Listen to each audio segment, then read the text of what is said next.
இவன் என்ன பண்றாங்கன்னா, ஐயோ பாவம், இவங்க இவ்வளவு நாள் இவங்க வெளியே கஷ்டப்பட்டு இருக்காங்களே, ஐயோ பாவம், இவர்கள் தீண்டப்படாதவர்களாக இருக்கிறார்களே, ஐயோ பாவம், நீங்கள் உள்ள வாங்க, ஐயோ பாவம், நாங்கள் உங்களுக்கு கொஞ்சம் தரோம்.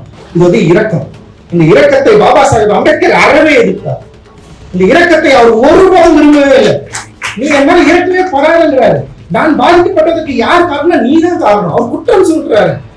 கடைசி வரைக்கும் தன்னுடைய மக்களை கைவிடாத மிகப்பெரிய ஒரு பவர்ஃபுல்லான ஒரு வாரியரா இருக்கிறார். அந்த வாரியரை சரியாக புரிந்து கொள்வதன் மூலமாக நாமளும் வாரியரா மாறலாம்ன்ற ஒரு நம்பிக்கையை நமக்கு விட்டு சென்றிருக்கிறார். அந்த நம்பிக்கையை பார்ப்பனர்கள் பழைய குடியிருப்புகளை நுழைஞ்சதுனால பழையர்கள் பார்ப்பனை பிடிச்சு அடிச்சு அவங்க மேல சாணிப்பாடு ஊத்தி தோர்த்தன ஒரு வரலாறு, ஒரு இன்சிடென்ட் அவர் எழுதியிருப்பாரு. பார்ப்பனர்கள் பழைய குடியிருப்புகள் உள்ள நுழையிறது அன்னைக்கு ஏன் மிகப்பெரிய எதிர்ப்பா இருந்தது. அப்படி எதிர்ப்பா இருக்கிறப்ப இன்னைக்கு பார்ப்பனர்களை அழைத்து நம்ம நம்முடைய திருமண சடங்குகள்ல முதல் உட்கார வச்சு அவருக்கு தாலி எடுத்து கொடுத்து கட்ட அளவுக்கு இது எப்படி மாறுச்சு.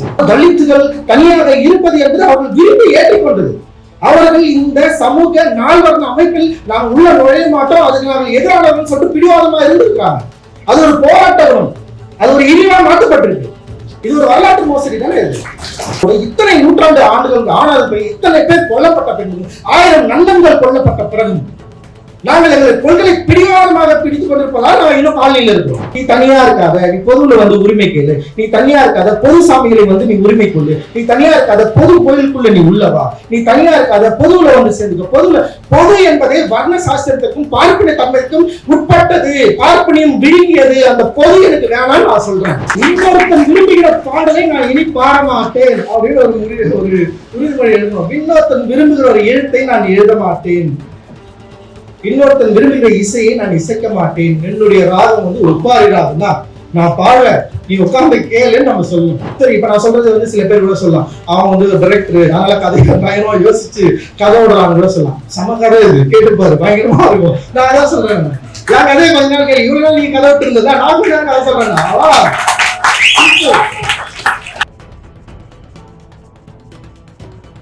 ஜிவி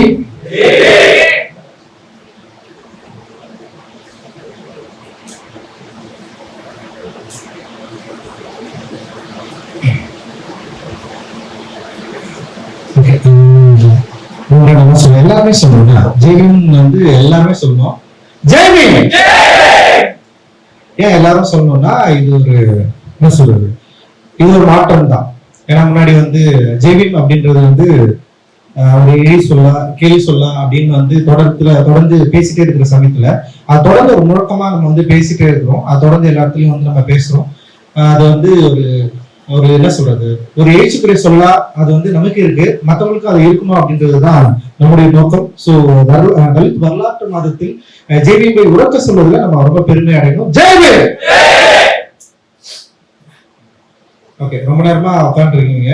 அண்ட் பயங்கரமான ஒரு கிளாஸ் எடுத்தார் ஐயா நிலை ஜெய்சிலன் ஸ்டீபன் ஐயாவுக்கு மனதிருந்த பாராட்டுகள், மகிழ்ச்சி ஐயா. ரொம்ப முக்கியமான ஒரு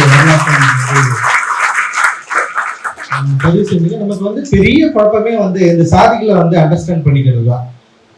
சின்ன வயசுல இருந்து இப்போ வரைக்கும் இந்த ஜாதிகளை அடையாளப்படுத்திக்கிறது, அப்படி இல்லைன்னா அதை அண்டர்ஸ்டாண்ட் பண்ணிக்கிறது, இதோட குழப்பங்கள்ல இருந்து நம்மளால மீளவே முடியாது. ஆனா ஒரே ஒரு விஷயம் மட்டும் நமக்கு தொடர்ந்து கிடைச்சிட்டே இருக்கும். ஒரு ஜாதியை விட நான் உயர்ந்தோம்னா தான் நமக்கு சந்தோஷமா இருக்கும். பரவாயில்ல, நமக்கு மேல எவ்வளவு பேர் இருக்கிறான்றது நமக்கு பிரச்சனையே இருக்குது. நம்ம கீழே ஒருத்தர் இருக்கிறான்னா அதுதான் ஜாதி நமக்கு சொல்லி கொடுத்த மிக முக்கியமான விஷயமா நான் பாக்குறேன். அப்போ தமிழோட மிகப்பெரிய பெருமையா தனக்கு கீழே இருக்கிற ஜாதிகளை நினைச்சு நம்ம ஒரு ஜாதியை விட நம்ம உயர்ந்தவனா இருக்கிறோம் அப்படின்ற இடத்துல நம்ம கொண்டு நிறுத்திட்டாங்க. சோ அதை மாற்றக்கூடிய ஒரு சூழ்நிலையை, ஒரு மனநிலையை நம்ம உருவாக்க வேண்டும் அப்படின்றதுதான் தலித் ஹிஸ்டரி மந்தோட மிக முக்கியமான நோக்கம். ஆக்சுவலி ஏன் தலித் வரலாற்று மாதம் ஏன் நம்ம கொண்டாடுறோம் அப்படின்னா, லைக் இது கிட்டத்தட்ட ஒரு பிளாக் ஹிஸ்டரியோடைய ஒரு தொடர்பா அவங்களோட இன்ஸ்பிரேஷன்ல ஸ்டார்ட் பண்ணதான். பிளாக் லைவ்ஸ் மேட்டரா இருக்கட்டும், இல்ல பிளாக் ஹிஸ்டரி மந்தா இருக்கட்டும். ஸோ அந்த மக்கள் தங்களுடைய அடையாளங்களை, தன்னுடைய வரலாற்றை அடையாளங்களை வெளிப்படுத்துவதன் மூலமாக, வரலாற்றை மீளுருவாக்கம் செய்வதன் மூலமாக தங்களுக்கு கிடைக்கக்கூடிய அந்த என்ன சொல்றது, ஒரு பவரை, ஒரு சந்தோஷத்தை, ஒரு மகிழ்ச்சியை ஒரு அரசியல் தளங்களிலும் கலை தளங்களிலும் மிக முக்கியமான ஒரு வெற்றியை பெறக்கூடிய இடத்துல இன்னைக்கு நிக்கிறாங்க. அந்த அளவுக்கு ஒரு வெற்றியை பெறக்கூடிய இடத்துக்கு நின்னதுக்கு தங்களை படுத்திக்கிட்டதும் தன்னுடைய வரலாற்றை நினைவு கூறுவது மட்டும் இல்லாம தன்னுடைய வரலாற்றை பகிர்ந்து கொள்வதிலும் அதை வந்து ரொம்ப சாலிடா ஏறி நின்னதுதான் மிக முக்கியமான காரணமா நம்ம வந்து பாக்குறோம். அந்த வகையில வந்து பிளாக் ஹிஸ்டரி மந்த் கொண்டாடிய கருப்பர்கள் தங்களுடைய வெற்றியை தீர்மானித்து விட்டார்கள், அவர்கள் வெற்றியை நோக்கி நகர்ந்து விட்டார்கள். அந்த சாலை ஒட்டி நம்ம என்ன பண்றோம்னா வந்து தலித் ஹிஸ்டரி மந்த்னு சொல்லிட்டு நம்ம இங்க வந்து ஸ்டார்ட் பண்ணலாம், நம்ம இதை வந்து ஃபாலோ பண்ணலாம். நமக்கு முன்னாடியே நிறைய பேர் வந்து இதை வந்து பண்ணியிருக்காங்க. அண்ட் வந்து தமிழகத்துல நம்ம வந்து ஸ்டார்ட் பண்ணோம் நீல பண்பாட்டு மையம் மூலமா. நம்ம ஏன் வந்து தலித் வரலாற்று மாதத்தை நம்ம வந்து ஆரம்பிக்க கூடாது? குறிப்பா வந்து புரட்சியாளர் அம்பேத்கர் பிறந்த நாளை ஒட்டி அவருடைய மாதத்தை நம்ம ஏன் வந்து தலித் வரலாற்று மாதமா அறிவிச்சு நம்ம வந்து கொண்டாடக்கூடாது? ஆல்ரெடி வந்து இது இந்தியாவிலும் சரி உலகெங்கிலும் அம்பேத்கர் மீது மிகப்பெரிய ஆர்வம் கொண்ட பற்றாளர்கள் வந்து ஆல்ரெடி அவங்க அனௌன்ஸ் பண்ணி கொண்டாடுறதுதான், அது நியூஸ் இல்லை. ஆனா தமிழகத்துல வந்து நம்ம வந்து இதை வந்து ஸ்டார்ட் பண்ணோம். தலித் வரலாற்று மாதமாக ஏப்ரல் மாதத்தை வந்து நம்ம வந்து கொண்டாடலாம். புரட்சியாளர் அம்பேத்கர் பிறந்த நாளை ஒட்டி அம்பேத்கர் என்பது வெறுமனே அரசியல் அடையாளமாகவோ ஜாதி அடையாளமாக மட்டும் நின்று விடாமல் அவர் வந்து நம்முடைய எழுச்சியின் அடையாளமாக, நம்முடைய வரலாற்றின் அடையாளமாக, நம்முடைய எல்லா விதமான ஊக்கத்துக்குமான அடையாளமாக புரட்சியாளர் அம்பேத்கரை மாற்றுவதுதான் நமக்கு அவரை படிப்பதன் மூலமாக கிடைத்த அறிவின் மூலமாக நம்ம செய்யக்கூடிய மிக முக்கியமான செயலா நான் வந்து பாக்குறேன். அந்த வகையில புரட்சியாளர் அம்பேத்கர் மாதத்தை தலித் வரலாற்று மாதமாக கொண்டாடுவது அப்படின்றது வந்து முடிவு செய்யப்பட்டு நம்ம வந்து ஆண்டாண்டுகளாக இதை வந்து நம்ம கண்டினியூவா நம்ம வந்து செஞ்சுட்டு இருக்கோம். ஆனா உண்மையிலேயே வந்து புரட்சியாளர் அம்பேத்கர் நிகழ்த்திய அப்படி மாற்றம் அப்படின்றது வந்து மிகப்பெரிய வந்து மாயாஜாலங்கள்ல வந்து நிகழ்ந்ததில்லை. அவர் வந்து நிறைய எக்ஸ்பெரிமெண்டல்லா நிறைய வேலைகளை செய்யறாரு. தன்னுடைய ஆய்வுகள் அடிப்படையில இந்த இந்திய சமூகத்தை வந்து மிக துல்லியமா பயங்கரமா பகுப்பாய்வு செய்ததுல மிக முக்கியமான ஆளுமையா புரட்சியாளர் அம்பேத்கர் இருக்கிறாரு. ஒருவேளை வந்து ஒரு இங்க சொல்லுகிற ஒரு பட்டியலின சமூகத்தில் பிறந்ததுனாலே அவருடைய ஆய்வுகள் வந்து பலரால இங்க வாசிக்கப்படாம ரொம்ப வந்து கண்ட்ரோல்டான ஒரு இடத்துல வந்து நின்றுச்சு. ஒருவேளை வந்து அவர் வந்து ஒரு மாற்று சமூகத்துல பிறந்திருந்து இங்க சொல்லப்படுற சோகால்டு வந்து ஒரு அப்பகாசில வந்து அவர் பிறந்திருந்தாருன்னா அவருடைய எழுத்தும் பேச்சும் வந்து இன்னும் பரவலா போய் சேர்ந்திருக்கும். இன்னும் நிறைய மக்கள் வந்து இந்த சாதி, இந்த நிலத்தை, இந்த மண்ணை வந்து அண்டர்ஸ்டாண்ட் பண்ற இடத்துல வந்து அது வந்து போய்க்கக்கூடிய ஒரு தேவையை வந்து உற்பத்தி செஞ்சிருக்கும். அம்பேத்கரை படிக்கிறதே நீண்ட காலத்துக்கு அப்புறம் தான் இப்பதான் மாறி இருக்கு. இப்பதான் தமிழ்ல வந்து நம்ம நிறைய கத்தி இப்பதான் வந்து மாற்று சமூகத்தினர் கூட வந்து புரட்சியாளர் அம்பேத்கரை வந்து மரியாதையாக அழைக்கக்கூடிய, பேசக்கூடிய, பாபா சாஹேப் அப்படின்னு சொல்ற இடத்துக்கு வந்து இப்பதான் வந்திருக்காங்க. அவருடைய எழுத்தை வந்து வாசிக்கிறதுக்கு இப்பதான் வந்து அவருடைய மனது வந்து ஓப்பன் ஆயிருக்கு. சோ அவர்களுக்கு ஓப்பன் ஆகுதோ இல்லையோ, குறிப்பா தலித்துகளுக்கு வந்து முதல்ல வந்து அந்த அச்சம் வந்து நீங்கி புரட்சியாளர் அம்பேத்கரை ஒரு அடையாளமாக ஏற்றுக்கொள்வதில் வந்து இன்னைக்கு வந்து தயக்கம் இல்லாமல் முன் வந்திருக்கிற எக்கச்சக்கமான இளைஞர்களை வந்து நம்மளால வந்து பார்க்க முடியுது. அது வந்து ரொம்ப முக்கியமானதா நான் வந்து நினைக்கிறேன். இந்த தலித் வரலாற்று மாதம் குறிப்பா புரட்சியாளர் அம்பேத்கரை பாபா சாஹேப் தொடர்ந்து நம்ம வந்து பேசுறது மூலமா நிகழ்ந்திருக்கிற ஒரு மாற்றமா நான் வந்து பாக்குறேன். புரட்சியாளர் அம்பேத்கர் வந்து இந்த சமூகத்தின் மீது தொடுத்த போர் வந்து ரொம்ப சாதாரணமானது கிடையாது. அதாவது ஒரு நீங்க அதாவது என்ன சொல்றது, ஒரு சூப்பர் ஹீரோ வந்து தனியா நின்று ஒரு ஃபைட் பண்ணுவாங்க தெரியுமா, அவ்வளவு பேரு கூடி நிப்பாங்க. ஆனா வந்து ஒரு சூப்பர் ஹீரோ வந்து தனியா அப்படியே நிப்பா, ஒரு சின்ன ஒரு பொருளை வச்சு அப்படி நிப்பா இல்ல. எனக்கு எப்பயுமே வந்து புரட்சியாளர் அம்பேத்கர் வந்து அந்த விஷயங்களோட தான் நான் அவர் எப்பவுமே பார்த்துட்டே இருப்பேன். குறிப்பா அவர் வந்து ஒரு அந்த விசாக காத்திருத்தல வந்து ஒரு இடத்துல வந்து பார்சியா தன்னை வந்து பொய் சொல்லிட்டு தங்கிட்டு இருக்கிறப்போ பல நூற்றுக்கணக்கான பேர் வந்து அவர் காக்க வரப்போ வந்து அவர் என்ன பண்ணுவாருன்னா நிராயுத பாயிண்ட் அப்படி நின்றுப்பார். அவர்களை எதிர்ப்பதற்காக ஒரு விஷயம் இருக்கும். அந்த விஷயம் வந்து எனக்கு தொடர்ந்து என் மனசுல வந்து வந்துட்டே இருக்கும். அவர் முன்னாடி இவ்வளவு எதிர்ப்புகள் இருந்திருக்கு. ஜாதியா எதிர்ப்பு இருக்குது, அரசியலா எதிர்ப்பு இருக்குது, வர்க்கமா எதிர்ப்பு இருக்குது. பயங்கர எதிர்ப்புகள் மத்தியில தன்னுடைய மக்களை ஒருபோதும் கைவிடாமல் பயங்கர ஸ்ட்ராங்கா நின்று அவர் பல முயற்சிகளை எடுத்திருக்காரு. சின்ன சின்ன முயற்சிகள் கிடையாது, பெரிய பெரிய முயற்சிகளை வந்து அவர் செஞ்சிருக்காரு. எழுத்தின் அளவுல, ஆராய்ச்சியின் அளவுல, மக்களை ஒன்று திரட்டத்தின் அளவுல ஒரு சங்கமா ஆரம்பிச்சிருக்காரு, ஒரு யூனியன் ஆரம்பிச்சிருக்காரு, அப்புறம் அரசியல் கட்சிகள் ஆரம்பிச்சிருக்காரு, பத்திரிகைகள் ஆரம்பிச்சிருக்காரு, அப்புறம் வந்து புதாலிஸ் தம்மன்ற ஒரு மிகப்பெரிய ஒரு அரிய பொக்கிஷத்தை வந்து நமக்கு வந்து கொடுத்திருக்காரு. அப்போ பல சிந்தனைகள், பல எழுத்துக்களை உருவாக்கி எப்படியாவது தன்னுடைய மக்களை வந்து விழிப்புணர்வு செய்ய வேணும் அப்படின்னு சொல்லிட்டு தன்னுடைய எழுத்துல தொடர்ந்து பரிசாத்த முயற்சியில தொடர்ந்து தன்னுடைய சாவும் காலம் வரை வரைக்கும் வந்து முயற்சி செஞ்சவர் தான் பாசப் அம்பேத்கர். அப்ப அந்த அம்பேத்கர் அவர்களுடைய பிறந்த நாளை தலித் வரலாற்று மாதமாக மாற்றி அவர் உருவாக்க நினைத்த எழுச்சிகளையும் மாற்றங்களையும் அவர் வாழும் காலத்துல அவர் வாழ்ற காலத்துல நம்ம வந்து அடைய முடியாவிட்டாலும் அவர் விட்டு சென்ற பணிகளை தொடர்வதன் மூலமாக அவர் எழுதி சென்ற வரலாற்றை படிப்பதன் மூலமாக அவர் நமக்கு இட்ட பணிகளை செய்வதன் மூலமாக அவருடைய சீடராக நாம் மாறுவதன் மூலமாக நம்மளால வந்து அவருடைய கனவை சின்ன விஷயமாக நம்மளால வந்து பூர்த்தி செய்ய முடியும் அப்படின்னு சொல்லிட்டு நான் வந்து நம்புறேன்.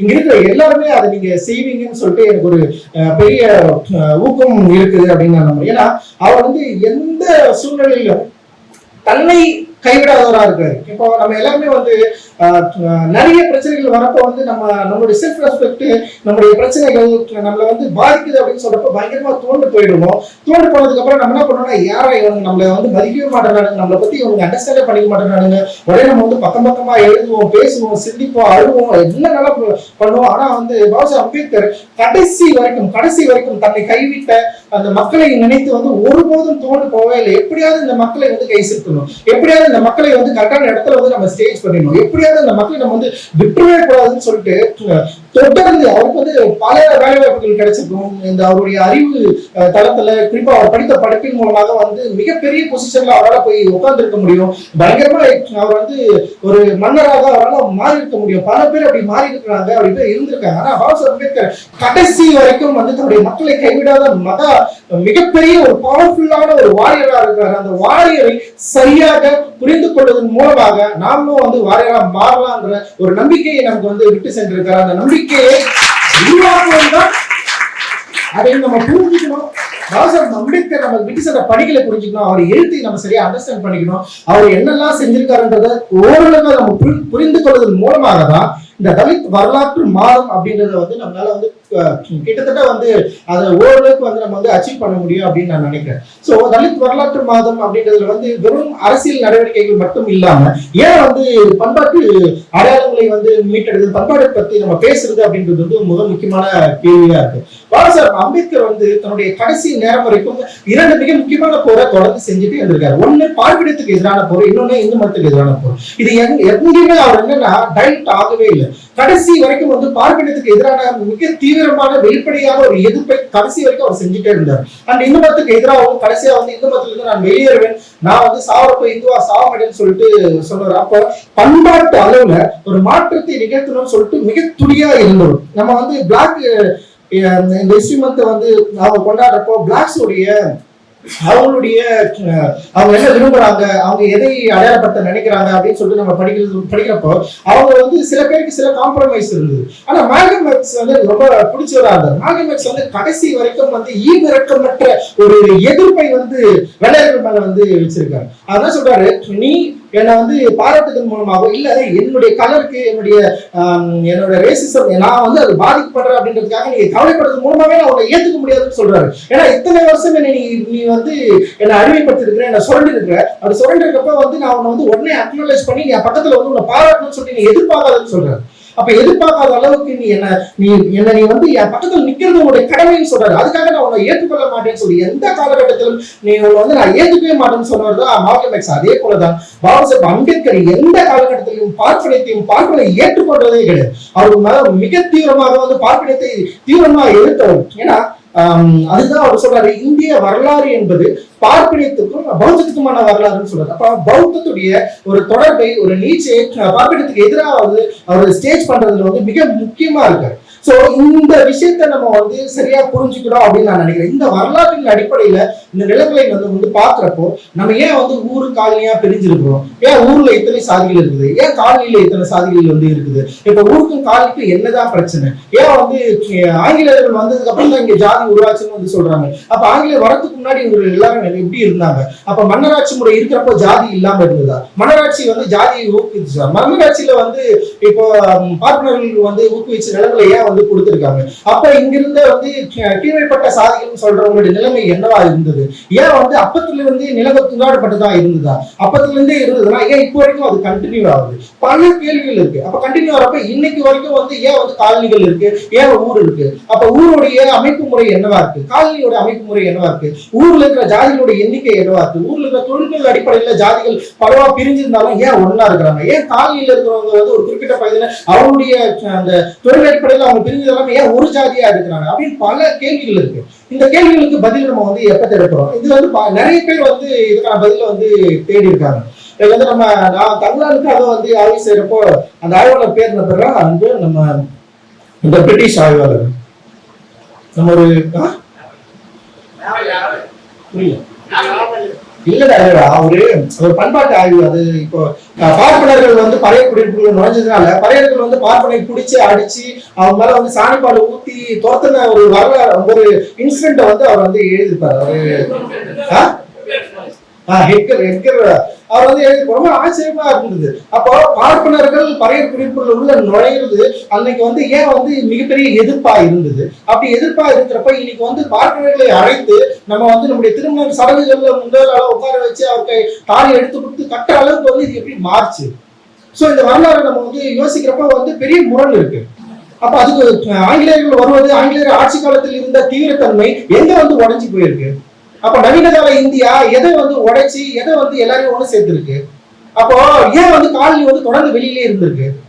ஏன் வந்து பிடிவாதமா இருந்திருக்காங்க? ஏன் வன்முறை நோக்கி அவர்கள் நகரவே இல்லை? ஏன் இவ்வளவு ஜனத்தொகை இருக்கு? கிட்டத்தட்ட வந்து இந்தியாவில வந்து 30% வந்து தலித்துகள் இருக்கிறாங்க. அப்ப 30% தலித்துகள் ஏன் சண்டை போடல? அப்ப அசோகர் வந்து வன்முறை வேணாம்னு சொல்றதுக்கும் தலித்துகளுக்கும் என்ன ஒரு உறவு இருக்கு? அப்ப புத்தர் வந்து வன்முறை விரும்பாததுக்கும் தலித்துகளுக்கும் என்ன விருப்பம் இருக்கு? புத்தர் வந்து வன்முறை வேணாம்னு சொல்லிட்டு தான் வந்து அந்த நீர் பங்கடியில வந்து நம்ம வந்து சண்டை போடுறதுன்னு சொல்லிட்டு அவர் திருவருளை கொண்டு அவர் போராடுறோம். அப்போ அந்த வன்முறையை கைவிட்டவர்களுக்கும் தலித்துகளுக்கும் என்ன உறவு இருக்கு? தலித்துகளோட சண்டை போட முடியாதா? இத்தனை எண்ணிக்கையில் இருக்கிற தலித்துகள் ஏன் வந்து வன்முறையை முக்கியமான ஆயுதமா எடுக்கல? அப்ப இவ்வளவு ஊரா இருக்கிற ஒரு ஊருக்குள்ள ஏன் தலித்துகள் போய் சேரல? அப்ப ஊர் சமூக அமைப்புன்னு இருக்குல்ல, அவங்க கும்பிடாத சாமி ஏன் வந்து இவங்களுக்கு வேற சாமி இருந்திருக்கு?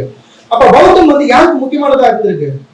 விடாப்பிடியாக பௌத்தத்தை பிடிவாதமாக விடாதவர்கள் வந்து தலித்துகளாக மாறினார்கள் ஒரு வரலாறு இருக்கு. அம்பேத்கர் எழுதிய வந்து சுதந்திர பிரிவினர் யார், தீண்டமையும், அந்த புத்தகத்துல வந்து அவர் ஏன் வந்து இவர்களை நாகர்களா வந்து குறிப்பிடுறாரு? நிறைய கேள்விகள் இருக்கு. இதை நம்ம அடுக்கிறப்போ வந்து பாக்குறப்போ அப்போ தலித்துகள் தனியாக இருப்பது என்பது அவர்கள் விரும்பி ஏற்றிக்கொண்டது. அவர்கள் இந்த சமூக நால்வர்ண அமைப்பில் நாங்கள் உள்ள நுழைய மாட்டோம், அதுக்கு நாங்கள் எதிரானவர்கள் சொல்லிட்டு பிடிவாதமா இருந்திருக்கிறாங்க. அது ஒரு போராட்டம், அது ஒரு இழிவா மாற்றப்பட்டிருக்கு. இது ஒரு வரலாற்று மோசடி தானே. இது இந்த வரலாற்று மோசடி நம்ம எப்ப புரிஞ்சுக்க போறோம்? ஆனா நம்ம என்ன நடந்திருக்குன்னா, போர்ல தோல்வியுற்றவர்கள் அப்புறம் இரக்கமா மாறி இருக்கு. ஆனா போரில் தோல்வியுற்றாலும் பிடிவாதமாக எதிர்த்து சண்டை போட்டவர்களா நம்மளை மாற்றல, தலித்துகளை மாற்றல. ஒரு போர்ல பிடிவாதமா இத்தனை நூற்றாண்டு காலமும் இன்னைக்கு வரைக்கும் வந்து தலித்துகள் வந்து ஒரு சமூக உறவில் வந்து இல்லாம, ஊர் என்ற பொது அமைப்பில் இல்லாம கால் என்ற ஒரு அமைப்புல இருக்கிறதுக்கான ஒரு நியாயமான காரியத்தை இருட்டடிப்பு செஞ்சிருக்காங்க. சோ இந்த காரணத்தை நம்ம எப்ப புரிஞ்சுக்கிறது? இப்ப இந்த காரணத்தை புரிந்து கொள்வதன் மூலமாக நமக்கு என்ன கிடைக்கும்? ஒரு தன்னம்பிக்கை கிடைக்கும். சோ நாம இழிவானவர்கள் கிடையாது. நாம ஒரு கொள்கைக்காக அந்த தீவிரத்தன்மையோட இத்தனை நூற்றாண்டு ஆண்டுகளுக்கு ஆனார்கள், இத்தனை பேர் கொல்லப்பட்ட பின்பும், 1000 நந்தங்கள் கொல்லப்பட்ட பிறகும் நாங்கள் எங்கள் கொள்கையை பிடிவாதமாக பிடித்துக் கொண்டிருப்பதால் நாங்கள் இன்னும் காலனியில் இருக்கிறோம். ரொம்ப முக்கியமானது. இந்த மாற்று சிந்தனை உரையாடலை நம்ம எப்ப தொடங்க போறோம்? அதுதான் இந்த தலித் சிஸ்டமோட மிக முக்கியமான நோக்கம், மாற்று சிந்தனை. சோ என்ன நடந்திருக்கு இங்க அப்படின்னா, இரக்கத்தின் பேர்ல இப்ப இதுல தலித் சிஸ்டம் தாண்டி நம்ம பார்க்கல. அது ஒரு வார்த்தை ரொம்ப பிடிச்சிருந்தது ஆக்சுவலி.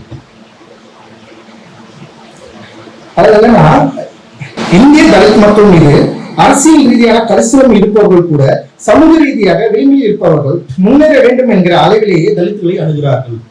இது வந்து இரக்கம். இந்த இரக்கத்தை பாபா சாஹேப் அம்பேத்கர் அறவே எதிர்த்தார். இந்த இரக்கத்தை அவர் ஒருபோதும் விரும்பவே இல்லை. நீ என்னால் இறக்கவே படாதுங்கிறாரு. நான் பாதிக்கப்பட்டதுக்கு யார் காரணம்? நீ தான் காரணம். அவர் குற்றம் சொல்றாரு. இவன் என்ன பண்றாங்கன்னா, ஐயோ பாவம், இவங்க இவ்வளவு நாள் இவங்க வெளியே கஷ்டப்பட்டு இருக்காங்களே, ஐயோ பாவம், இவர்கள் தீண்டப்படாதவர்களாக இருக்கிறார்களே, ஐயோ பாவம், நீங்கள் உள்ள வாங்க, ஐயோ பாவம், நாங்கள் உங்களுக்கு வந்து கொஞ்சம் தரோம், ஐயோ நீங்க வந்து இப்படி வந்தாலும் இது வரைக்கும் வாங்க, ஐயோ பாவம், நீங்க வந்து இப்படி வந்து போங்க. இப்படி இது வந்து யாரோட மனநிலை? இந்த மனநிலையை நம்ம என்ன பண்றோம்னா, இதை வந்து பொது மையத்துல வரப்போ இது ஒரு புரட்சிகர மனப்பான்மையா மாறுது. இது புரட்சிகர மனப்பான்மையே கிடையாது, இது இருக்க மனப்பான்மை. இது இந்த புரட்சிகர மனப்பான்மைனா என்ன இருக்குன்னா, முதல்ல இந்த நிலத்தை வந்து நீங்க உடைச்சிருக்கணும், ஊர் காலையில் அமைப்பை உடைச்சி ஒன்னா மாத்திருக்கணும். ஏன் இன்னைக்கு வரைக்கும் மாறல? ஏன் அதை மாற்ற யாருமே முயற்சிக்கவே இல்லை? ரொம்ப முக்கியமான கேள்வி. ரொம்ப சாதாரணமா நம்ம வந்து எல்லாருமே நம்ம கிட்ட வந்து அட்வைஸ் பண்ணுவாங்க, உங்களுடைய லாங்குவேஜ் இப்படி இருக்கு, நீங்க அப்படி தனித்து நின்று பேசக்கூடாது, உங்களுடைய அடையாளம் என்பது ஐடென்டிட்டி பாலிடிக்ஸா மாறுது, நீங்க ஒரு பொது சமூகத்தில் இருந்து உங்களை வந்து தனித்து நிற்க வைத்து கொள்ளுது. நான் 100 ஆண்டு காலமா அப்படிதான் இருக்கிறேன்னு நான் சொல்றேன். நானு இது 100 ஆண்டு கால குரல். இது இந்த குரலை நீ வந்து தொடர்ந்து இப்படி பேசி பேசி பேசி பேசிதான் நீ தனியா இருக்காத, நீ பொதுவுல வந்து உரிமை கேளு, நீ தனியா இருக்காத பொது சாமிகளை வந்து நீ உரிமை கொள்ளு, நீ தனியா இருக்காத பொது கோயிலுக்குள்ள நீ உள்ளவா, நீ தனியா இருக்காத பொதுவுல வந்து சேர்ந்துக்க. பொது என்பதே வர்ண சாஸ்திரத்திற்கும் பார்ப்பின தன்மைக்கும் உட்பட்டது, பார்ப்பனியம் விழுங்கியது, அந்த பொது எனக்கு வேணாம்னு நான் சொல்றேன். இது எவ்வளவு முக்கியமான ஸ்டேட்மெண்ட். அப்போ அந்த பார்ப்பனியம் விழுங்கிய பொதுவில் இருக்கிற உன்னை நான் எதிர்க்கிறேன். பேசிக்கா எனக்கு வந்து ஒரு பெரிய ஒரு மாடல் இருக்கு. புத்தருடைய காலகட்டத்தில இருந்து எனக்கு ஒரு மாடல் இருக்கு. புத்தரில் இருந்து தொடங்குது. நான் வன்முறையை விரும்பியே வேணாம்னு ஒதுக்கி வச்சிருக்கிறேன்.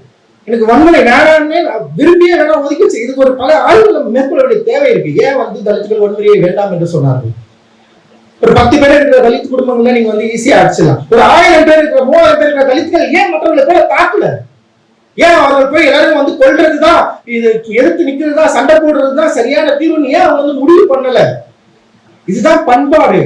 இந்த பண்பாட்டை தான் நம்ம வந்து வெளியே சொல்ல வேண்டிய தேவை இருக்கு. இது பயம் கிடையாது. ஓகேவா? இங்க இருக்கிற இந்த சமமின்மையை சரி பண்ணுகிற வேலையை நமக்கு கொடுத்துட்டு போயிருக்கிறாங்க நம்முடைய முன்னோர்கள். அவ்வளவு பேர் இருக்கிறாங்க. வரலாற்றின் ரீதியாக அவ்வளவு பேர்கள் நம்ம வந்து சொல்ல முடியும். அயோத்தியாசர் பண்டிதர் வந்து மிக முக்கியமான வேலை செஞ்சிருக்காரு. பண்பாட்டு ரீதியாக மாற்று கதையாளர்களை உருவாக்கி இருக்காரு. மிகப்பெரிய தன்னம்பிக்கையை உருவாக்கி இருக்காரு. வள்ளுவரில் இருந்து நம்ம வந்து சொல்லலாம். அவ்வளவு பெரிய வரலாற்று ரீதியான ஆவணங்கள் நம்ம இருக்கு, இலக்கியங்கள் இருக்கு. நந்தனை படுகொலை செய்வது பற்றி பல கதைகள் இங்க இருக்கு.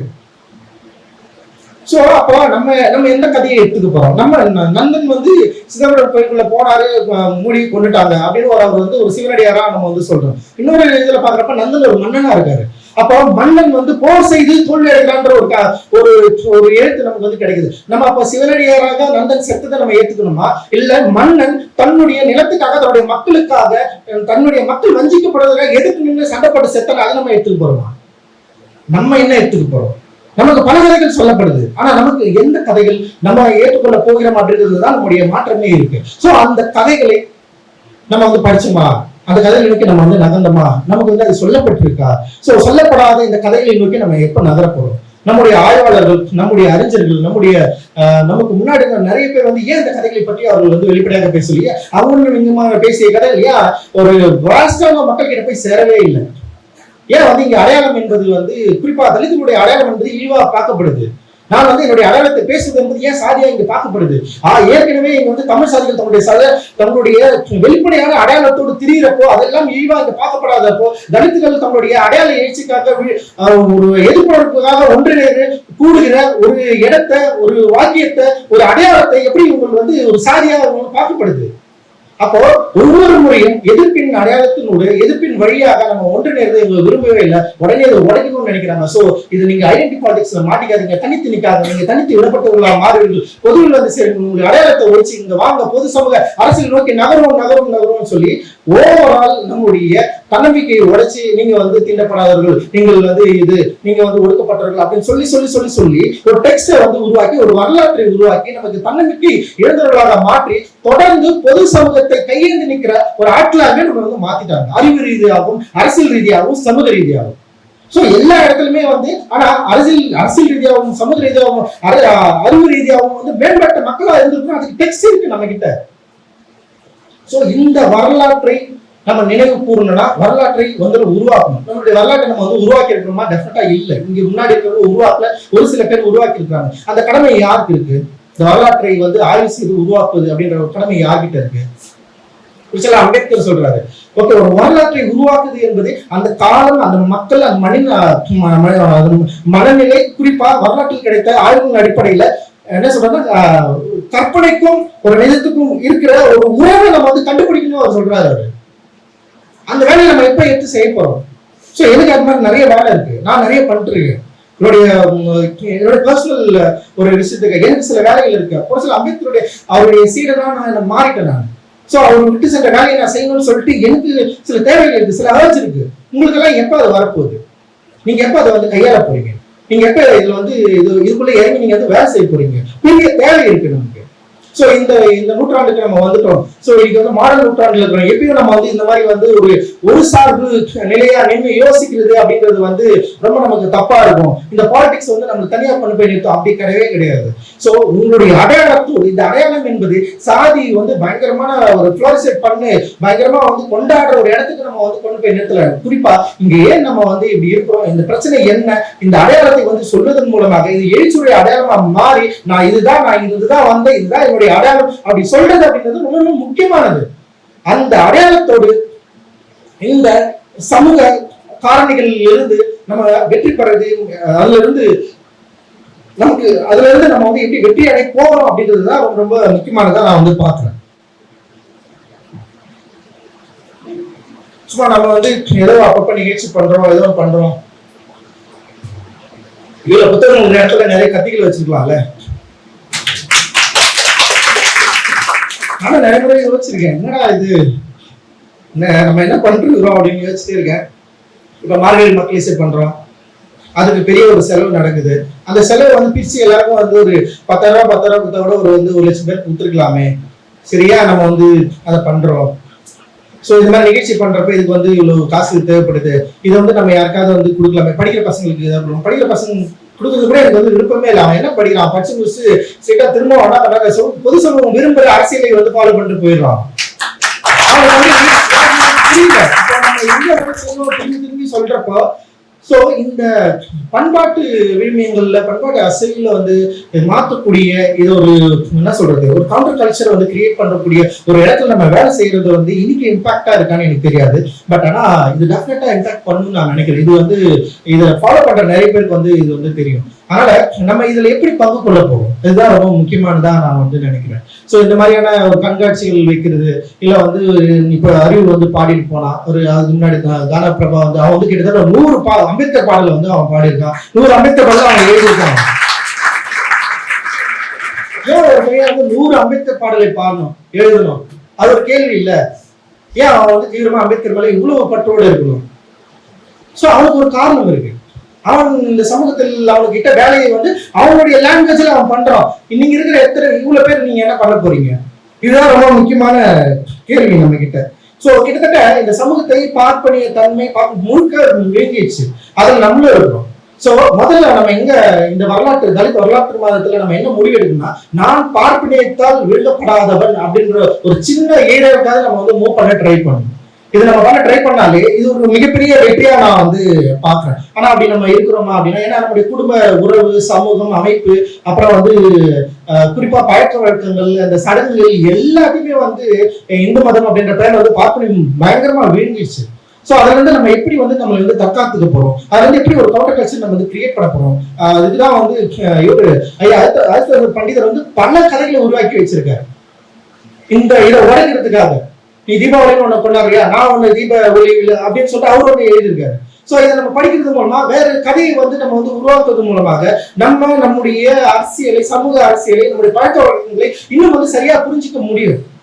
நம்ம யார் வந்து சமூக ரீதியில என்னவா இருக்கிறோம், நம்மளுடைய பின்புலம் என்னவா இருக்குது, நம்ம ஏன் இங்க தொடர்ந்து வந்து காலையில வசிக்கிறோம், இதுக்கு என்ன காரணமா இருக்கும், இது இழிவு காரணமா இருக்குமா, இல்ல கொள்கை சார்ந்த விடயம் வந்து காரணமா இருக்குமா? அப்படின்றப்போ இழிவு காரணமா இருக்கிறப்போ நமக்கு வந்து தன்னம்பிக்கை இருக்காது. ஆனா கொள்கை சார்ந்த விஷயமா நம்ம வந்து வெளியே இருக்கிறோன்றப்ப நமக்கு மிகப்பெரிய தன்னம்பிக்கை, உற்சாகம் நமக்கு வந்து கிடைக்கும். அந்த உற்சாகத்தோட, தன்னம்பிக்கையோட, மாற்று சிந்தனையோடு நம்ம இதை யோசிக்க ஆரம்பிக்கிறப்போ வேர்ல்டு வந்து பயங்கர சூப்பரா இருக்கும், வேற லெவல்ல இருக்கும்.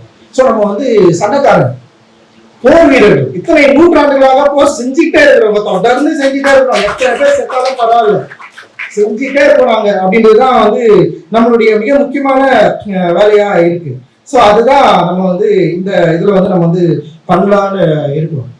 தலித் வரலாற்று மாதத்தில். சோ நம்ம எல்லாம் என்ன பண்ண போறோம், நம்முடைய வேலை என்ன? தலித் வரலாற்று மாதம் இது. ஓகே, நம்ம வந்து இதனால நம்ம கொண்டாடுறோம். பாபா அம்பேத்கர் வந்து பிறந்திருக்காரு. ஸோ அவரை நினைவு கூறுவதன் மூலமாக, அப்புறம் ஒரு இட்டு சட்ட பணிகளை வந்து நம்ம வந்து தொடர்வதன் மூலமாக, இன்னொன்று வரலாறை புரிந்து கொண்டு அந்த வரலாற்றை உருவாக்குவதன் மூலமாக. நமக்கு வரலாறு சொல்லப்படவே இல்லை. இப்ப ஐயா மாதிரியான ஆட்கள் வந்து சில குறிப்புகளை நமக்கு வந்து தராங்க. வரலாற்றுல தொழில் அடிப்படையில சாதிகள் இருந்தது, எல்லாரும் ஒரே இனக்குழுக்களா இருந்தாங்க.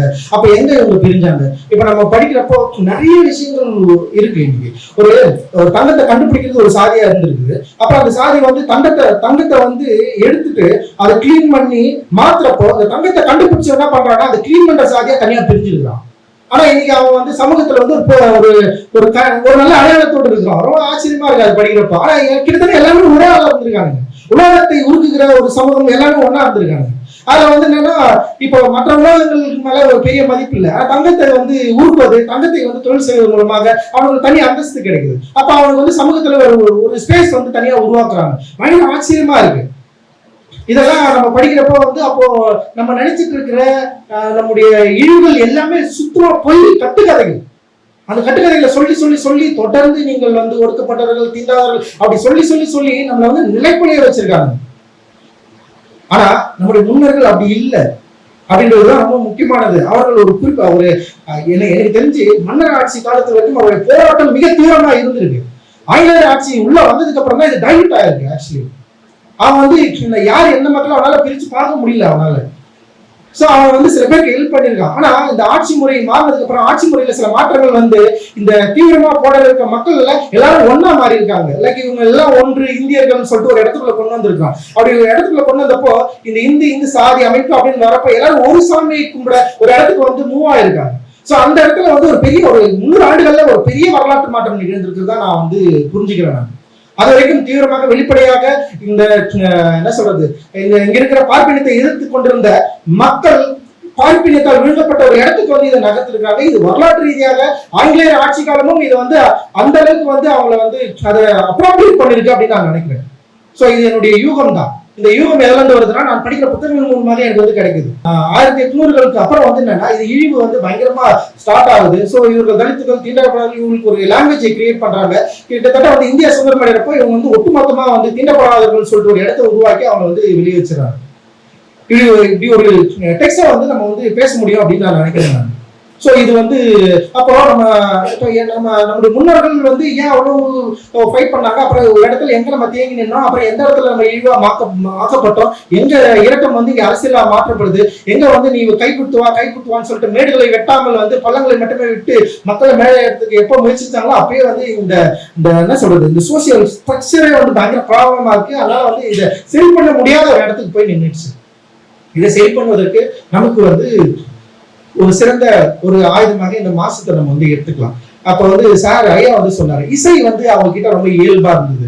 எனக்கு உண்மையிலேயே சின்ன வயசுலயே நான் கண்டுபிடிச்சதுங்க. நான் வந்து படிக்கிறதுக்கு முன்னாடியே நான் சொல்றேன், எனக்கு வந்து யாரும் ஓவியம் வரைய சொல்லி தரல, என்னாலே ஓவியம் வரைய முடிஞ்சது.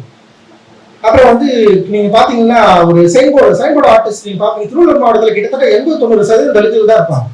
ரொம்ப மினிமலா பாத்தீங்கன்னா மாட்டு சமூகங்கள் இருப்பாங்க. ஏன் 90% தலித்துகள் ஓவியர்களா இருக்காங்க? எனக்கு ரொம்ப ஆச்சரியமா இருக்கு. நான் வந்து ஓவியரா இருக்கிறப்ப நான் வந்து அதை புரிஞ்சுக்கிட்டது. அப்புறம் கவிதை, அப்புறம் பாடல், சும்மா பாட்டு பாடுவாங்க. நீங்க கிட்டத்தட்ட பாருங்க, இது பார்ப்பினத்துக்கு எதிராக வைக்கலாம். நீங்க ஒரு பார்ப்பினம் அப்படின்றது எப்படி வந்து கலையை அப்ராப்ரியேட் பண்ணுது, இந்திய கலைகள் எல்லாமே வந்து அவர்களுக்கு உரியதா எப்போ வந்து அவங்க மாற்றுறாங்க, எப்போ அவர்கள் கலைஞர்கள் நாங்கள் கலைக்கு சொந்தமானவர்கள் எங்களுக்கு கலைன்னு சொல்லிட்டு தனி வடிவத்தை உருவாக்குறாங்களோ அதே அளவு தலித்துகள் கிட்ட கலை சம்பந்தமான மிகப்பெரிய ஒரு உறவு இருந்திருக்கு. அவர்கள் கலைஞர்களா இருந்திருக்கிறாங்க. அடிப்படையில் அவருடைய தெருக்கள்ல பாடல்கள் பாடப்பட்டிருக்கு, இசைக்கப்பட்டிருக்கு.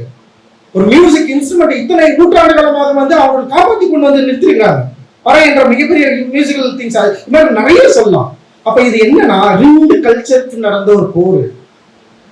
2 கல்ச்சர் வந்து ரொம்ப ரொம்ப முக்கியமானது. பார்ப்பனத்துக்கு எதிரானது, குறிப்பா நம்ம சொல்ற தலித்துகள். சோ இந்த கல்ச்சருடைய போர்ல யாரெல்லாம் பார்ப்பனத்தால் விழுங்கப்பட்டார்களோ அவர்கள் பொதுவில் நோக்கி நகர்ந்துவிட்டார்கள். பார்ப்பனத்தை விழுங்க முடியாதவர்கள் இன்னமும் தலித்துகளா இருக்கிறாங்க காலையில். இதுதான் ரொம்ப முக்கியமானது. சோ புனிவாரமாக விழுங்கப்படாத மனிதர்களாக இருந்தவங்க கிட்டத்தட்ட வந்து ஆங்கிலேயர் ஆட்சி காலத்துக்கு அப்புறம் இதை வந்து எல்லாத்தையும் அப்ராப்ரியேட் பண்ணி ஒன்னா மாத்திட்டாங்க. தலித்துகளா இருக்கிறவங்களும் சரி, நான் தலித்தவங்க எல்லாருமே இந்துக்கள் அப்படின்னு இறைவர்கள் கொண்டு வராங்க. இவருடைய சாமிகள் எல்லாமே ஒரு உறவை வந்து உருவாக்குறாங்க. சோ இது மாதிரி நிறைய நம்ம வந்து சொல்லலாம். சோ இந்த மாதிரியான விஷயங்களை நம்ம பேசலாம். கதைகளை உருவாக்கலாம். சரி, இப்ப நான் சொல்றது வந்து சில பேர் கூட சொல்லலாம், அவன் வந்து டைரக்டர், அதனால கதையை பயங்கரமா யோசிச்சு கதை விடுறான்னு கூட சொல்லலாம். சம கதை இது, கேட்டுப்பாரு, பயங்கரமா இருக்கும். நான் அதான் சொல்றேன், என் கதையை கொஞ்ச நாள் கேள்வி, இவ்வளவு நாள் நீ கதை விட்டு இருந்ததா, நான் கூட கதை சொல்றேன். இந்த கதையை எல்லாம் கேட்க முடியாது. உன் கதையை கேட்டது வந்து ஓகே, உன்னால வந்து நீ சிரிச்சு சந்தோஷமா இருக்கலாம். நான் சொல்ற கதை கேட்டேன்னா உனக்கு எல்லாமே எரியும், நீ வந்து ரொம்ப கஷ்டப்பட்ட. இந்த கதை ரொம்ப பயங்கரமான கதைகள் தான். ஏன்னா நான் சண்டை போட்ட கதையை சொல்லுவேன், நான் வந்து பாடின கதையை சொல்லுவேன், நான் ஆடின கதையை சொல்லுவேன், நான் எவ்வளவு வீரனா இருந்த கதையை சொல்லுவேன், நான் உன்னை பாவம் சொல்லிட்டு விட்ட கதையை சொல்லுவேன். சோ நம்ம எந்த இடங்கள்ல வேலை செய்யணும்? இப்போ அரசியல் ரீதியான வேலைகளை செய்யறதுக்கு நிறைய இடங்கள் தொடர்ந்து வேலை செஞ்சுட்டு இருக்காங்க. நம்ம சமூக ரீதியான வேலைகளை செய்வதில் மிக முக்கியமான தேவை நமக்கு இருக்கு. புரட்சியாளர் அம்பேத்கர் சொல்கிறார், ஒரு சமூகம் வந்து இரண்டா இருக்கும். அரசியல் ரீதியான ஒரு சித்தாந்தத்தை மாற்றக்கூடிய இடத்துல இருக்கும், சமூக ரீதியான சித்தாந்தத்தை மாற்றக்கூடிய இரண்டு வேலைகளை நம்ம செய்யணும்னு சொல்றாரு. இப்போ அரசியல் ரீதியான சித்தாந்தத்தை மாற்றுவதற்கு சில பேர் வேலை செஞ்சுட்டு இருக்காங்க. நம்ம சமூக ரீதியா இருக்கிற இந்த சித்தாந்தத்தை, இந்த உடைப்புகளை உடைப்பதற்கான வேலையை நம்ம செய்யணும் அப்படின்றதுதான் நம்முடைய நோக்கமா இருக்கு. அந்த வேலைகள் தான் நம்ம வந்து செஞ்சுட்டு இருக்கோம். இப்ப எனக்கு வந்து படம் எடுக்க தெரியும், சினிமா படம் எடுக்கிறேன். சினிமா படம் வந்து நல்லா கிட்டத்தட்ட வந்து ஒரு காம்ப்ரமைஸான ஒரு டூல் தான் என்கிட்ட இருக்குது. ஸோ அந்த டூல்ல வச்சுட்டு என்னால முடிஞ்ச கதைகளை உருவாக்க நான் ட்ரை பண்றேன். அதுல கிடைக்கிறத வச்சு நான் என்ன பண்ண முடியுமோ அதை வந்து பண்ணிட்டு இருக்கேன். என்னுடைய திரைப்படங்கள்ல நான் சில குறியீடுகளை வைக்கிறேன். என்னுடைய திரைப்படங்கள்ல சில ஆட்களை வந்து நான் ஃப்ரண்ட் ஸ்டேஜ்ல வைக்கிறேன், அவன் நடுவில் நிற்கிறேன், அவன் ஹீரோவா மாத்துறேன். என்னுடைய இப்ப ஸ்பைக்லி அதெல்லாம் பண்ணிருப்பேன். ஸ்பைக்லில சும்மா ஒரு பொண்ணு ஆடினே இருப்பேன், ஏன் ஆடுதுன்னு யாருக்குமே தெரியாது. தலைவர் என்ன பண்ணா, டே பிளாக் பியூட்டிடா பாடுறாங்க, எதுவுமே பண்ண மாட்டாரு. சும்மா வந்து அவரோட ஃபர்ஸ்ட் படமே பயங்கரமா இருக்கும். ஒரு பொண்ணு 3 பேரை லவ் பண்ற மாதிரி ஒரு கதை எடுத்திருப்பாரு. அப்புறம் வந்து டூ தி ரைட் திங்ஸ் வேற லெவல்ல இருக்காங்க. சும்மா ஒரு பொண்ணு ஆடிட்டு இருப்பேன், ஏன் ஆடுதுன்னு அவர் என்ன சொல்றேன்னா, அவரு நான் புரிஞ்சுக்கிட்டேன், அவர் சொல்லவே இல்லை. ஒரு பொண்ணு ஃபர்ஸ்ட்ல இருந்து ஆடிட்டு இருக்கு, அப்பப்போ நடுவில் ஆடிட்டு இருக்கும். பார்த்தா அவரு ரொம்ப பிடிவாதமா வெள்ளை இன நடிகைகளை நடிக்க வைக்காம கருப்பின நடிகைகளை நடிக்க வச்சிருக்காரு. அந்த கருப்பின நடிகைகளுடைய அந்த பியூட்டியை பத்தி அவர் தொடர்ந்து பேசிட்டே இருந்தார். அவர் பிக்சரைஸ் பண்ணிட்டு பேசவே இல்லை, அவர் ஷோ பண்ணிட்டே இருக்காரு, அவர் போர்ட்ரேட் எடுத்துட்டே இருக்காரு, அவர் வீடியோ எடுத்துட்டே இருக்காரு, நீ பாரு பாரு பாரு பாருன்னு அவன்கிட்ட சொல்லிட்டே இருக்காரு. அப்போ அது பாக்குறது மூலமா சைக்காலஜிக்கலா அவர் வேலை செய்யறாரு. உணவியல் ரீதியா அவங்க அட்டாக் பண்றாரு. இந்த பொண்ணு உன் தங்கச்சி, இந்த பொண்ணு உன் அக்கா, இந்த பொண்ணு உன் மாமா பொண்ணு, இந்த பொண்ணு உன் அத்தை பொண்ணு, நீ பாருடா எவ்வளவு அழகா இருக்கு அப்படின்னு அவர் சொல்றாரு. பயங்கரமா இருந்தது. அது நம்ம அப்பதான் பிளாக் லான்ஸ்மேன்ல வந்து அவர் ஏரியா வந்து தொழுவார், கருப்பர்கள் எவ்வளவு அழகானவர்கள், அதாவது பயங்கரமான மூக்கு இருக்கும், செம்ம அழகான மூக்கு இருக்கிறாரு. ஸோ அந்த மாதிரி அவர் வந்து ஒரு வேலையை வந்து அவருடைய திரைப்படங்களை செய்ய. ஸோ அவரை ஃபாலோ பண்றது மூலமா நான் என்னுடைய திரைப்படங்கள்ல நான் சில வேலைகளை வந்து இங்க வந்து செஞ்சுட்டு இருக்கேன். அப்ப நீங்க எல்லாம் என்ன செய்ய போறீங்க, நம்ம எல்லாம் என்ன செய்ய போறோம்? இங்க கலைஞர்கள் இப்போ வந்து போன வரலாற்று மாதத்துல வந்து எழுதணும் யாரு, விடுதலை சிறப்பி வந்து ஒரு கவிதை வருஷம் ஒரு பெரிய பிரச்சனை ஆயிடுச்சு. ஒரு பெரிய பிரச்சனை ஆயிடுச்சு, அதை நம்ம ஹேண்டில் பண்றோம். ஆனா சில கவிஞர்கள் என்ன பண்ணாங்க, இதெல்லாம் கவிதையே இல்லை, சரி நீங்க எழுதுதான் கவிதையே இல்லை, நான் படிச்சுட்டு இல்லையா, இது கவிதை நீ படி, இதான் கவிதை, நீ சொல்ற கவிதைகள் எல்லாம் என்னால வர முடியாது, நான் இப்படிதான் எழுதுவேன், இதை நான் கவிதைன்னு சொல்லுவேன், உன்னால கொஞ்சா படி, இல்லைன்னா போயிடு. சோ எனக்கான அங்கீகாரத்துல கிடைக்குதுன்னு நான் சொல்றேன். நீங்க விடுதலை பிள்ளைங்க சாரி விடுதலை செய்ய ஸ்டார் மாதிரி ஆயிட்டான். அவன் புக்கு வந்து டக்குன்னு எல்லாமே வித்து போகுது. இதுல 2 விஷயம் நடந்தது. ஒண்ணு வந்து கவிதை இல்லைன்னு சொன்னோம்னா வயிறு செத்துனுக்கிறாங்க. இங்க வந்து இந்த கவிதைக்கு எதிர்ப்பு தெரிவிச்சுன்னா காண்டாயின்னு இருக்கிறான்.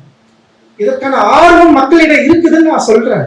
மாற்று கதையாடல்களை உருவாக்குவதன் மூலமாக, மாற்று சிந்தனைகளை நம்ம வந்து உருவாக்குவதன் மூலமாக, நம்முடைய அடையாளங்களை பேசுவதன் மூலமாக, அடையாளங்களை கலையாக்குவதன் மூலமாக நமக்கு ஒரு பெரிய இங்க ஒரு உறவு இருக்கு. நீங்க நீலம் பண்பாட்டு மையம் வந்து இன்னைக்கு புக் ஃபேர்ல இருந்து பார்த்தா அவ்வளவு ஜனங்க இருக்கு. அவன் வந்து இவன் சொல்றான், உங்க ஸ்டால்ல மட்டும் தான் இவ்வளவு ஜனம் வருது, அதனால உங்களுக்கு 4 ஸ்டால் கொடுக்க மாட்டேங்கன்றான். பிரச்சனை வந்து மற்ற ஸ்டால் எல்லாம் கிடையாது, நம்ம ஸ்டாலுக்கு ஜனங்க நிறைய வருதோம், நிறைய புத்தகங்கள் வாங்குறாங்க.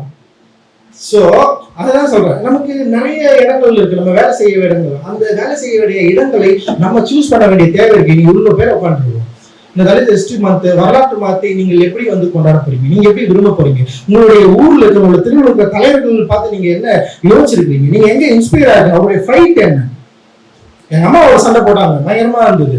என்னன்னா வந்து ஒரு மீன்காரு, அவர் வந்து மீன் எடுத்துருந்தாரு. எங்க அம்மா வந்து கை வச்சு மீன் எடுத்துட்டாரு. உடனே அந்த வந்து அந்த மீனை பிடிச்சி டக்குன்னு தூக்கி போட்டா உடனே எங்க அம்மா குண்டால எடுத்து மூஞ்சி வச்சாங்க. அவ்வளவுதான். இது பயங்கரமான போயிட்டு சாதாரண போயிட்டா மீன்காரையா மீன் கூட வைக்கூடாதுன்னு சொல்றான். ஏன்னா எங்க அம்மா எஸ்சி நீ எப்படி நீ வந்து கையில வைப்பாரு எங்க அம்மா போடா மீனே வேளான்னு சொல்லிட்டு 3 வேலை அடிக்குது. அவ்வளவுதான் சிம்பிள். இந்த ஃபைட்டை கூட நான் எழுதணும்னு நினைக்கிறேன். சோ இந்த மாதிரி நிறைய ஃபைட் இருக்கு. நீங்க அதை எழுதுறது மூலமாக, கொண்டாடுறது மூலமாக உங்களுடைய ரியலான நண்பர்கள் நீங்க தெரிஞ்சுக்கலாம். நிறைய பேர் இருப்பாங்க. அப்புறம் அவங்க வந்து உங்களுக்கு வந்து ஒரு பின்னோட்டம் விடுவாங்க. ஏய் இப்பாரா இந்த மாதிரிலாம் எழுதாதா, அவங்க எல்லாரும் அப்படி பண்ண யோசிப்பாங்களா அப்படின்னு. ஏன் சொல்றீங்க? ஆமாடா நான் விதராக எழுதுவேன், என்னடா பிரச்சனை போடா நீ சொல்லணும். அந்த சொல்ற இடத்துக்கு நீ மூவ் ஆயிட்டேன்னு வச்சுக்க, நீ பயப்படாத ஒரு வீரனா இருக்கிறேன்னு அர்த்தம். அப்படி இல்லைன்னு வச்சுக்க, நீ திரும்பி திரும்பி திரும்பி திரும்பி இன்னொருத்தன் விரும்புகிற பாடலை நான் இனி பாட மாட்டேன் அப்படின்னு ஒரு உறுதிமொழி எழுதணும். இன்னொருத்தன் விரும்புகிற ஒரு எழுத்தை நான் எழுத மாட்டேன், இன்னொருத்தன் விரும்புகிற இசையை நான் இசைக்க மாட்டேன், என்னுடைய ராகம் வந்து ஒப்பாரி ராகம் தான், நான் பாடுவேன், நீ உட்கார்ந்து கேளுன்னு நம்ம சொல்லணும். சோ நம்முடைய அடையாளங்களை, இந்த அடையாளம் என்பது சாதாரண விஷயம் கிடையாது. இதுதான் சொல்றேன், இது வந்து ஒரு கேஸ்ட் மனநிலையா பார்க்கப்படுறதே வந்து மிகப்பெரிய பிரச்சனை. இந்த அடையாளம் என்பது எதிர்ப்பு இத்தனை நூற்றாண்டுகளும் பிடிவாதமாக பீத்து கொண்டிருக்கிற அடையாளங்கள் இது.